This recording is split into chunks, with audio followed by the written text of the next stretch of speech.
Manang buhay, grade 7 learners. We are now in our week 5 to 8 for music and arts quarter 2. This will be the last lesson for music and arts ngayong second quarter. So first we have the creative process, second we have the production mounting. Creative process, taking a challenge or problem and working through various possibilities to arrive at or design a solution. So pag sinabi natin creative process, it means solving a challenge or problem in a creative way. So ito po ay tungkol sa pagtugon po natin sa mga problem, sa mga problema in a creative way and sa malikhaing paraan. So sa creative process, papasok dito yung you think of different ideas or possibilities. So, nag-iisip ka po ng iba't ibang idea, no? Tsaka ng iba't ibang possible na sagot. And also, sa creative process, you choose the best idea that can solve the problem. So, pumipili ka po ng pinakamainam na idea para doon sa isang certain problem. Kung paano po ba siya masasolusyonan, kung paano po siya masasolve. So, it's about designing or creating solutions. So, layon po nito ni creative process na makalikha ng mga solutions sa mga certain problems. Creative work refers to something someone has made using their imagination and skills such as painting, a song, or a story. So pag sinabi natin creative work, this is something made using our imagination and our skills. So ito po yung isang bagay na ginagawa natin, gamit po yung ating imahinasyon and also yung ating kakayahan, yung ating skills. So it can be form of painting, song, a story, a poem, a dance, or even design.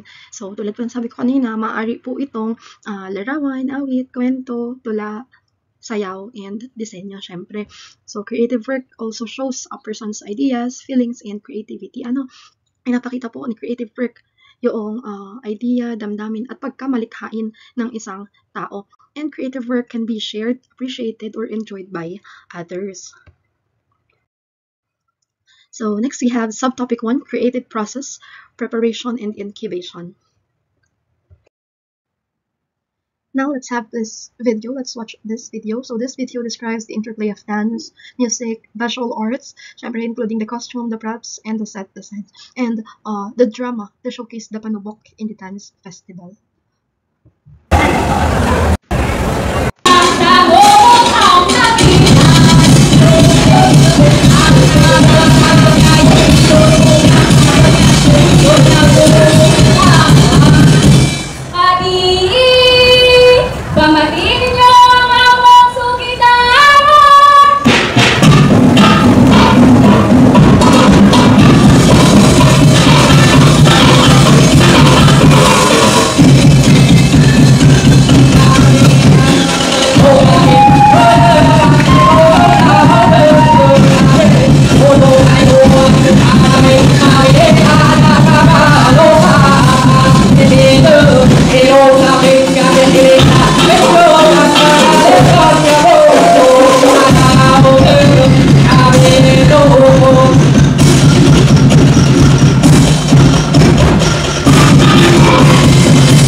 Preparation phase and creation phase, conducting a rigorous study about experience, knowledge, and subject are the points that should be underlined in the preparation phase, which is the first phase of the creative process. Preparation, research, gathering ideas, and resources involves becoming acquainted with the challenge, gathering ideas, and hunting out information that may be useful. Human memory can create things in its way.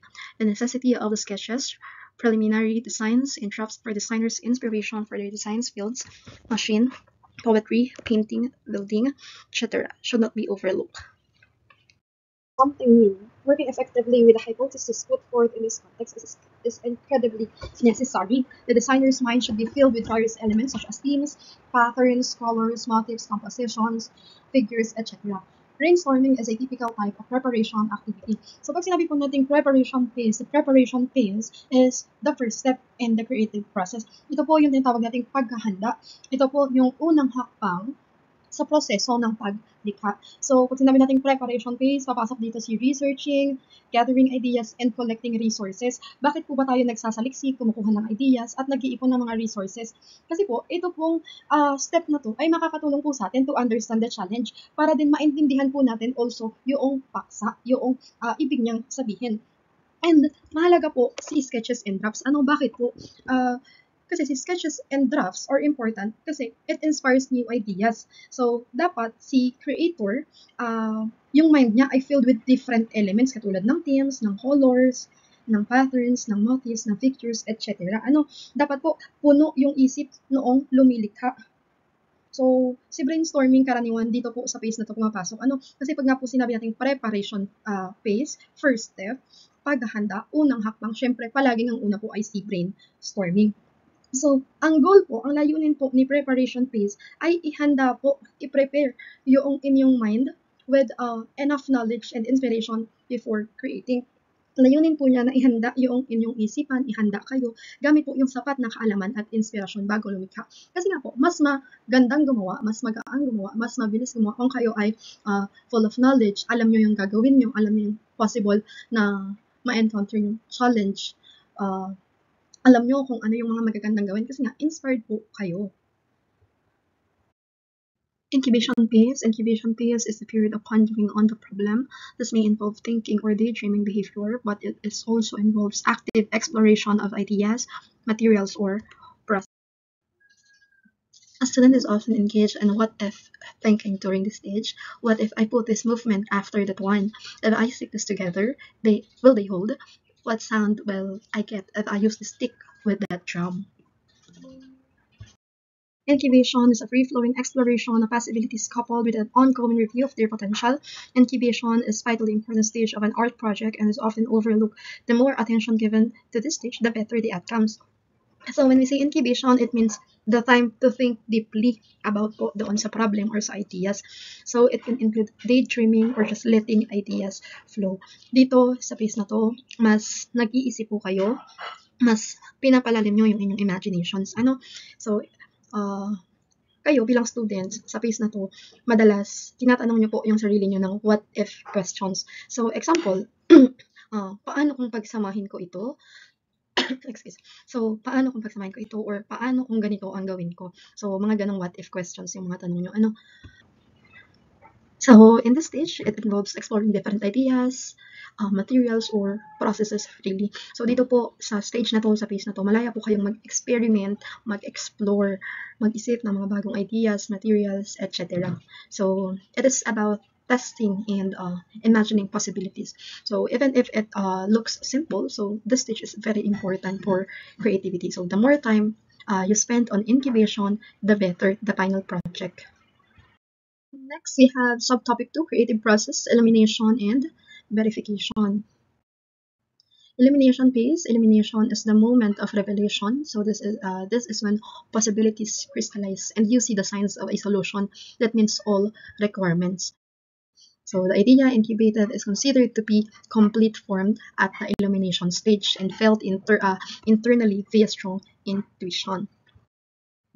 This stage, which can take place in any area such as poetry, painting, design, etc., is the moment when general points are determined and sketches or drafts are created. So the description of the problem solution is provided for the first time, and it is the inspiration moment when the solution is determined. So the rapid and sudden emergence of ideas is the clearest indicator of illumination. So Elimination means the aha moments, no? When the idea suddenly becomes clear. Bakit po siya aha moments? Kasi po dito na po lumilitaw yung mga malilinaw na ideas.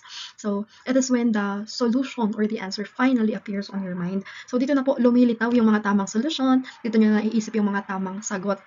So, in this phase, the idea feels complete and strong, guided by intuition or gut feeling. So, yung mga idea po, buo na po, matibay na, talagang sure ka na.